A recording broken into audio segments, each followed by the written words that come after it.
Warhorse, Chapter 5. In the few short weeks before I went off to war, I was to be changed from a working farm horse into a cavalry mount.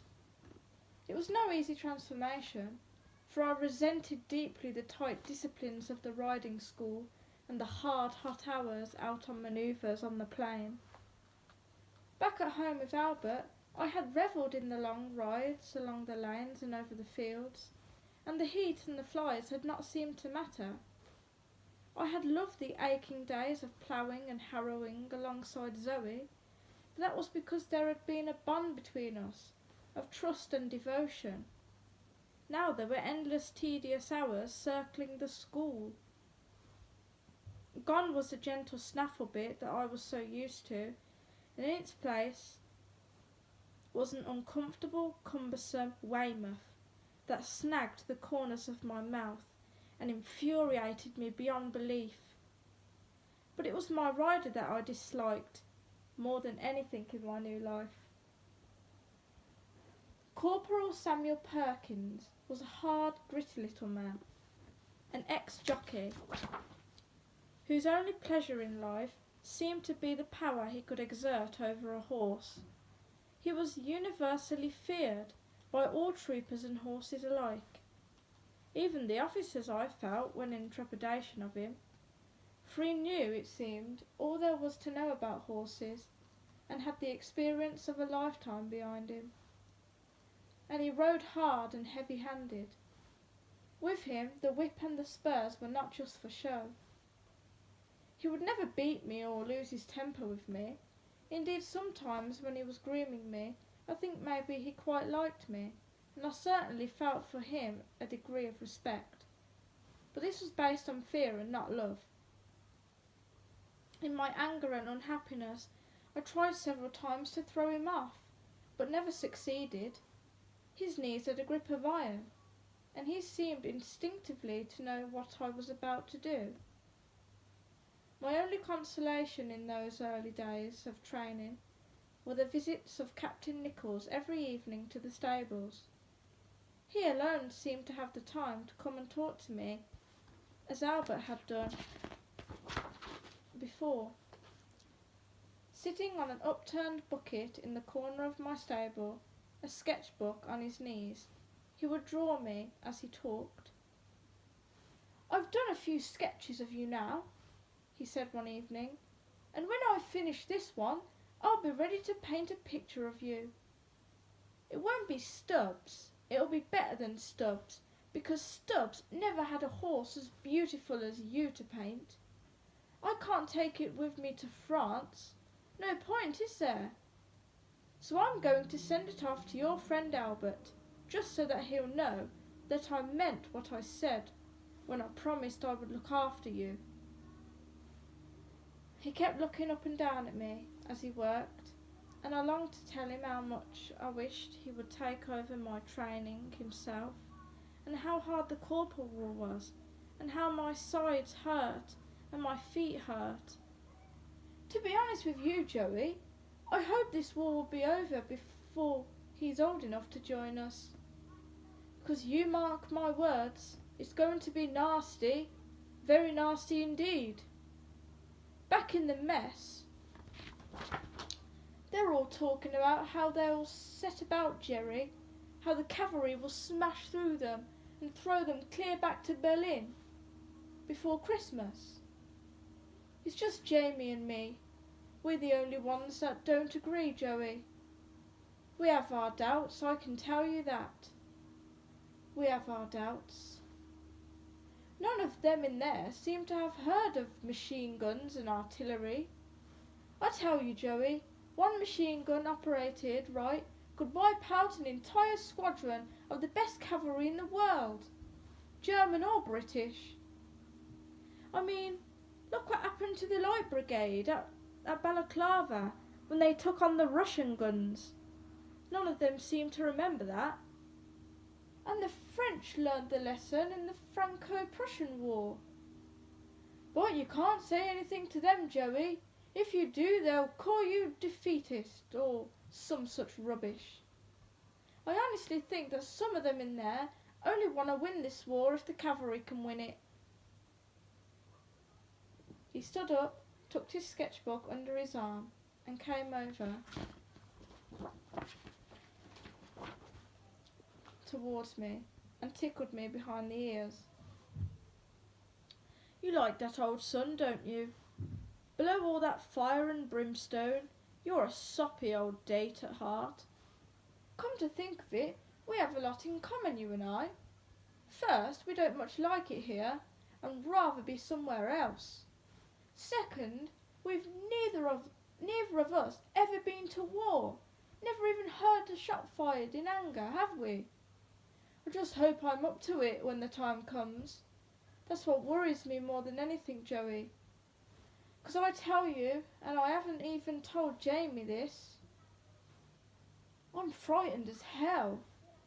So you'd better have enough courage for the two of us. A door banged across the yard, and I heard the familiar sound of boots, crisp on the cobbles. It was Corporal Samuel Perkins, passing along the lines of stables on his evening rounds, stopping at each one to check, until at last he came to mine. "Good evening, sir," he said, saluting smartly. "Sketching again?" "Doing my best, Corporal," said Captain Nichols, "doing my best to do him justice. Is he not the finest mount in the entire squadron? I've never seen a horse so well put together as he is, have you?" "Oh, he's special enough to look at, sir," said the corporal of horse. Even his voice put my ears back. There was a thin acid tone to it that I dreaded. "I grant you that. But looks aren't everything, are they, sir? There's always more to a horse than meets the eye, isn't that right, sir? How shall I put it, sir?" "However you like, Corporal," said Captain Nichols, somewhat frostily. "But be careful what you say, for that's my horse you're speaking about, so take care. Let's say I feel he has a mind of his own. Yes, let's put it that way.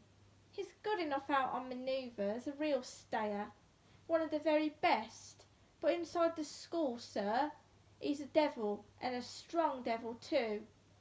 Never been properly schooled, sir.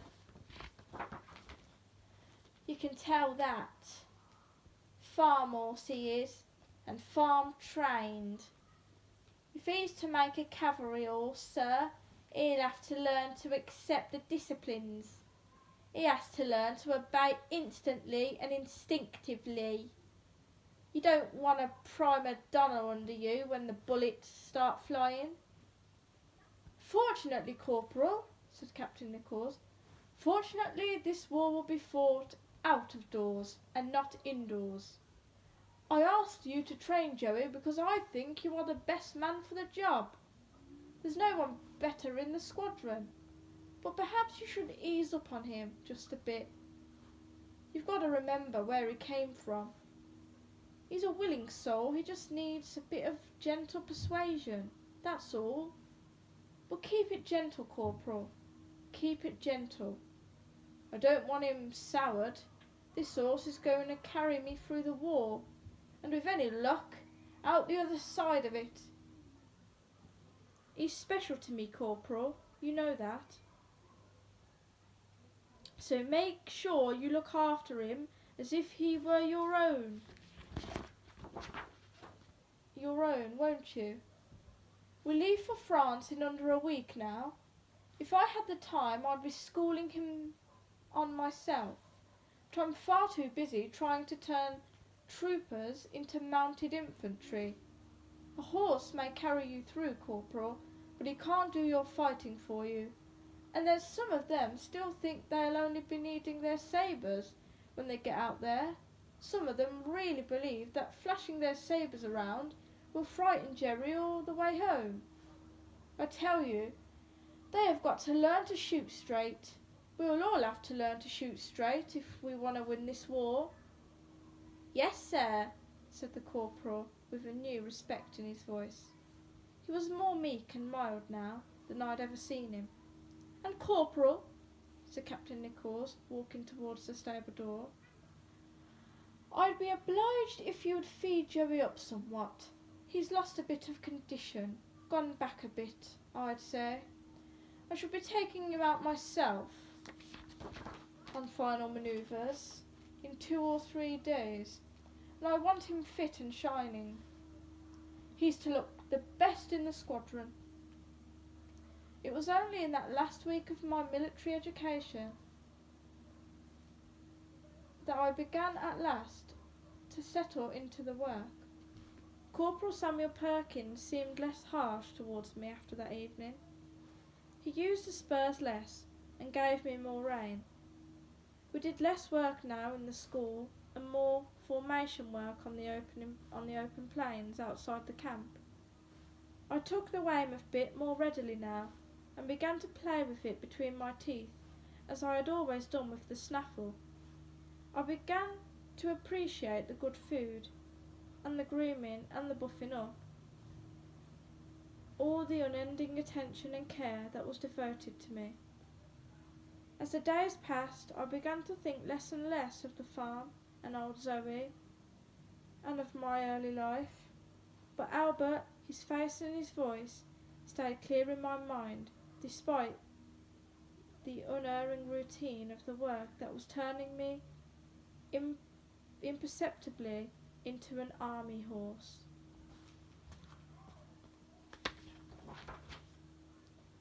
By the time Captain Nichols came to take me out on those last manoeuvres before we went to war, I was already quite resigned to, even contented in my new life. Dressed now in field service marching order, Captain Nichols weighed heavy on my back as the entire regiment moved out onto Salisbury Plain.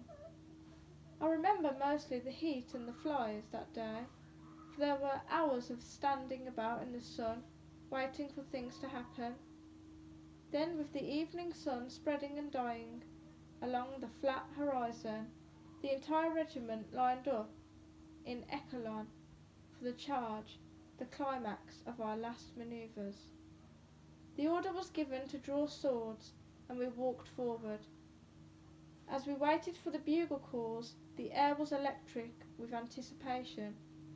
It passed between every horse and his rider, between horse and horse, between trooper and trooper. I felt inside me a surge of such excitement that I found it difficult to contain myself. Captain Nichols was leading his troop, and alongside him rode his friend, Captain Jamie Stewart, on a horse I had never seen before. He was a tall, shining black stallion. As we walked forward, I glanced up at him and caught his eye. He seemed to acknowledge it briefly. The walk moved into a trot and then into a canter. I heard the bugles blow and caught sight of his sabre pointing over my right ear. Captain Nichols leant forward in the saddle and urged me into a gallop. The thunder and the dust and the roar of men's voices in my ears took a hold to me and held me at a pitch of exhilaration I had never before experienced. I flew over the ground way out ahead of the rest of them, except for one. The only horse to stay with me was the shining black stallion. Although nothing was said between Captain Nichols and Captain Stewart, I felt it was suddenly important that I should not allow this horse to get ahead of me. One look told me that he felt the same, for there was a grim determination in his eyes, and his brow was furrowed with concentration. When we overran the enemy position, it was all our riders could do to bring us to a halt, and finally we stood nose to nose, blowing and panting, with both captains breathless with exertion. "You see, Jamie, I told you so," said Captain Nichols, and there was such pride in his voice as he spoke. "This is the horse I was telling you about, found in deepest Devon. And if we had gone on much longer, your Topthorn would have been struggling to stay with him. You can't deny it. Topthorn and I looked warily at each other at first. He was half a handle more higher than me, a huge, sleek horse that held his head with majestic dignity. He was the first horse I had ever come across that I felt could challenge me for strength. There was also a kindness in his eye that held no threat for me. My Topthorn is the finest mount in this regiment, or any other, said Captain Jamie Stewart. Joey might be faster, and all right, I'll grant he looks as good as any horse I've ever seen, pulling a milk float, but there's no one to match my Topthorn for stamina. Why, it could have gone on forever and ever. He's an 8-horsepower horse, and that's a fact. On the way back to the barracks that evening, the two officers debated the virtues of their respective horses, whilst Topthorn and I plodded along shoulder to shoulder, heads hanging, our strength sapped by the sun and the long gallop. We were stabled side by side that night, and again on the boat the next day we found ourselves together in the bows of the converted liner that was to carry us off to France and away to the war.